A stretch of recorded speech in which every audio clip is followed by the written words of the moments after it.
In this video on the basic synthesizer architecture, we're going to talk about other types of synthesis.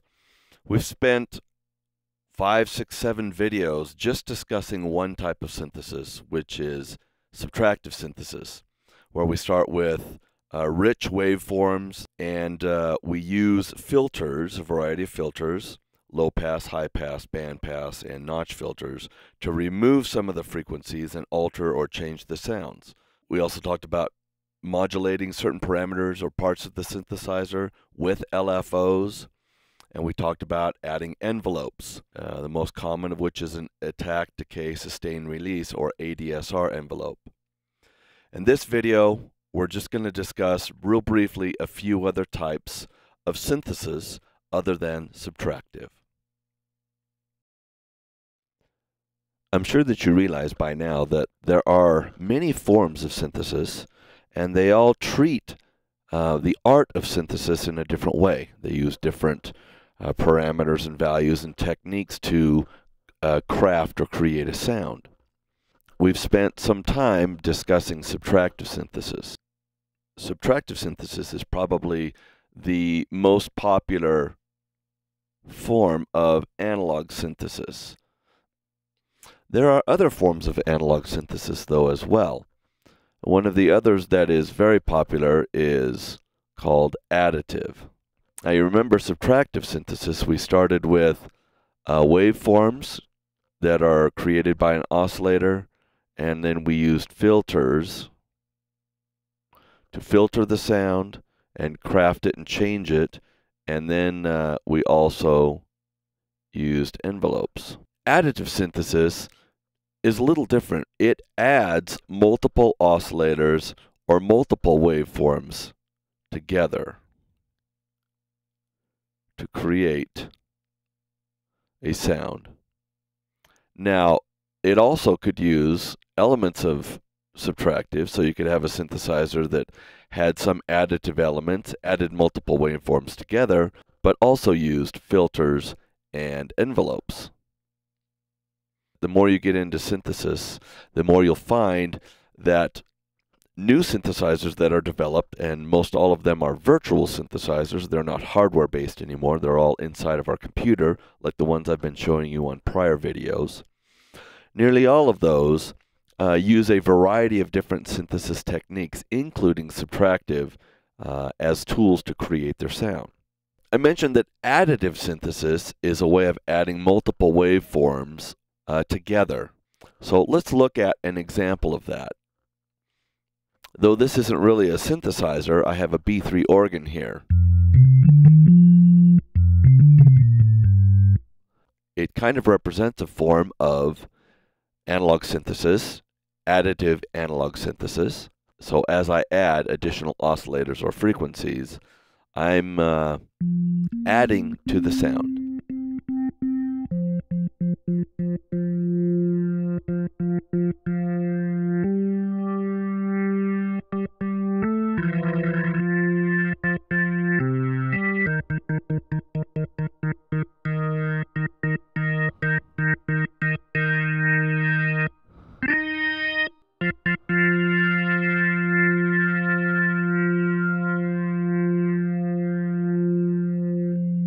So that helps you to understand the basic concept behind additive synthesis.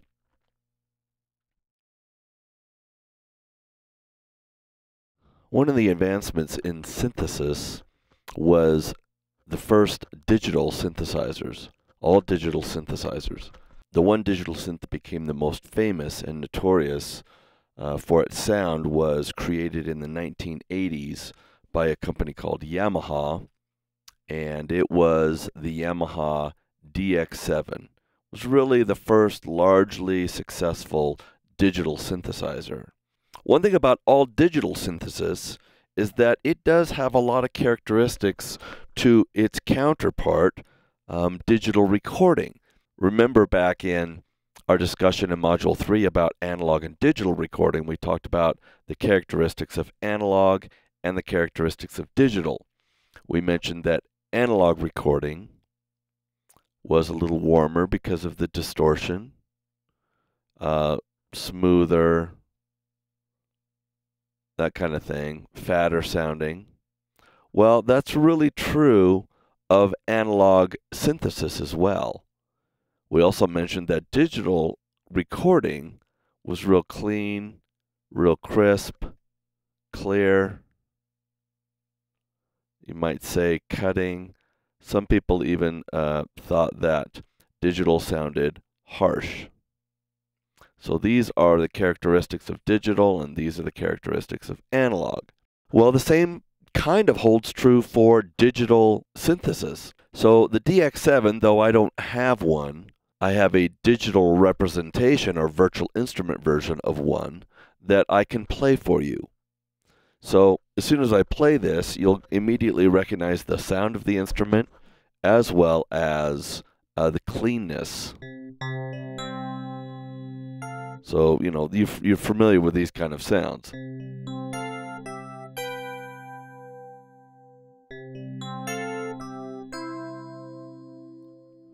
Okay, that's a stereotypical Rhodes piano emulation patch from a DX7.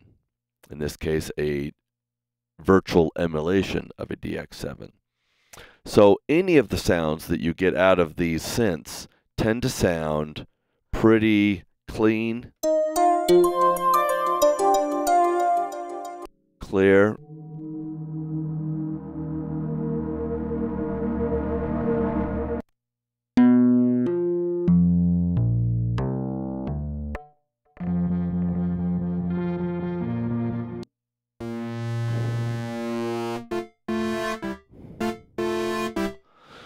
okay, so they have a lot of those characteristics, real clean, real crisp, no distortion, and those are very common characteristics found in digital recording. So analog synths tend to be a little warmer, fatter, rounder. Digital synths tend to be a little more clean, crisp, clear, maybe even on the harsh side. So those are two of the types of synthesis that I wanted to bring to your attention. Analog with subtractive and additive, and digital synthesis.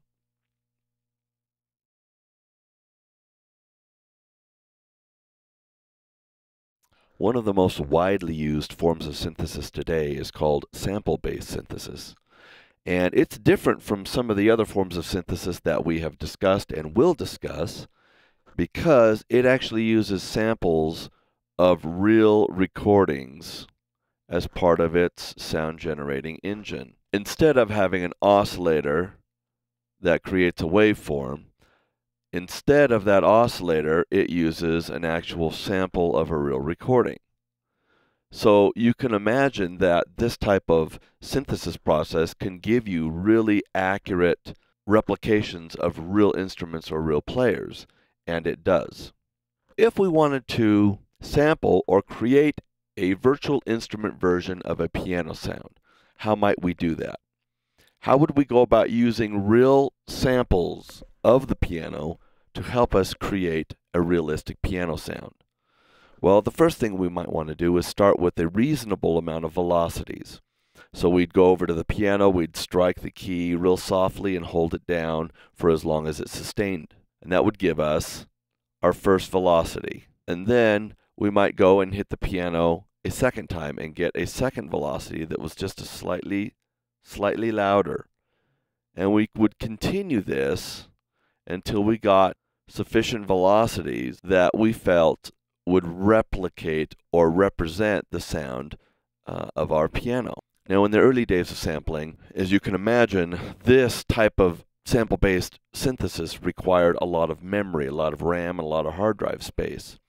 Companies who are very progressive, like Giga Studio, originally was called Giga Sampler, came out with the first sampler that could actually stream all of these samples off of your hard drive in real time. If you wanted to create a sound of a piano, you only had enough memory in your computer to maybe have 1 or 2 velocities of your piano to create your piano sound.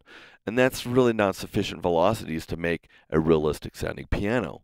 By being able to stream some of these samples off of the hard drive and not have them loaded into RAM, they were able to do more of this kind of thing, where they could access more and more samples by streaming them in real time off of the hard drive. And this was really revolutionary at the time. If we are going to use 10 samples, say, to realistically replicate the sound of our piano, we probably should sample every single note. So now we have 10 samples, and we're going to multiply that times 88 keys. So that'll give us 880 samples. Now some of the pianists might go, oh, wait a minute, that only covers one sound of the piano. The piano can create multiple different kinds of sounds. So this isn't a very good representation of the piano. And you would be right. There are other things that the piano can do that we're not representing here. So for example, the sustain pedal. When you hold the sustain pedal down on a piano, all of the strings are allowed to ring when one key is struck. So we would also want 10 velocities of each note with the sustain pedal down, because that's a different sound. So now we're going to multiply this times 2. So now we have 1700 samples. Also, there is the sound that's created when you hit the keyboard very hard. So you're also going to have maybe a staccato sound. There may be a release sound. When you press on a key and hold it down for a short period of time and then release the key, when you release that key, a hammer or a damper comes down on the string and dampens the string. Well, that's a unique sound, and you can hear that oftentimes in recordings. So we would want to also get the release sounds. So we'd want the release sounds as well. So another time, 2 times that, that's roughly 3,500, and then another 2 for the release samples. So that's 7,000. So you can see rapidly, as soon as you start adding this, the size of this synthesizer grows exponentially. It's not uncommon to have a sample-based virtual instrument that has tens of thousands of samples in it to create one instrument. The last form of synthesis that I wanted to talk about today is called granular synthesis. Granular synthesis is a fairly new form of synthesis, and essentially what the process is it takes a sample and chops it up into little bits and reorders it. In the case of this sound I have here, I've got just a sample of a sine wave. And if I turn on granular synthesis in this particular synth and turn the smoothing up, which will basically put some crossfades on all these grains so you don't hear how abrupt they are, when I turn up the intensity, you'll hear the sound start to change.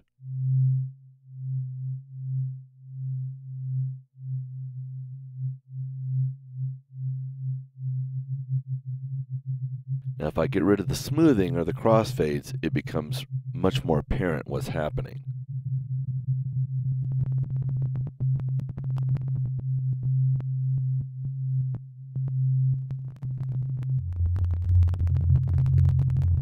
So that is granular synthesis. That's one example of it.